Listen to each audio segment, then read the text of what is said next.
अस्सलामुअलैकुम वरहमतुल्लाहि वबरकातुह। पहला तो हूँ भरूच जिल्लाना मुस्लिमोनो आभार मानु छुं के शॉर्ट टाइम में जाण करी अने बधा आटली मोटी संख्या में हाजर रह्या ए खरेखर बहुत मोटी बात छे।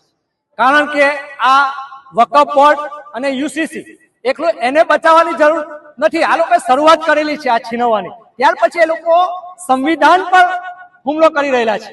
कारण के आ बधा जो कानून आवी जशे तो धीरे धीरे धीरे आदिवासी समाज है, दलित समाज है, एमना हको पण आ लोको लेशे, जेथी आपणे संविधान पर बचाववानी जरूर छे। संविधान क्यारे बचशे के ज्यारे देशना लोको एक हशे तो, दरेक समाजना एक थशे तो। आजे वक्फ बोर्ड अने यूसीसी पर हुमलो करेलो छे सरकार एम कहे छे के अमे मुस्लिमो माटे सारू काम करी रह्या छे, मुस्लिमोने अमे आगळ लाववा माटे काम करी रह्या छे। तो सरकारने पूछवा मांगीश के ज्यारे मॉब लिंचिंग थाय छे त्यारे तमे क्यां होय छो, ज्यारे मस्जिदोनी सामे खोटा सूત્રો उगाडवामां आवे छे त्यारे सरकारनी लागणी क्यां जाय छे मुसलमानो माटे, अने ज्यारे तमारा नेताओ मुस्लिम विरोधी खोटा खोटा बयानो आपे छे अने देशने तोड़वानुं काम करे छे त्यारे मुस्लिमनी लागणी क्यां जाय छे हूँ सरकारने पूछवा मांगु छुं।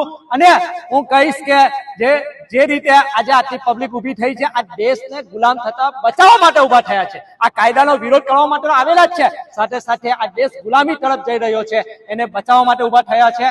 जेथी हूँ भरूच जिल्लाना तमाम लोकोनो आभार मानु छुं। Thank you. अस्सलामु अलैकुम वरहमतुल्लाहि वबरकातुह।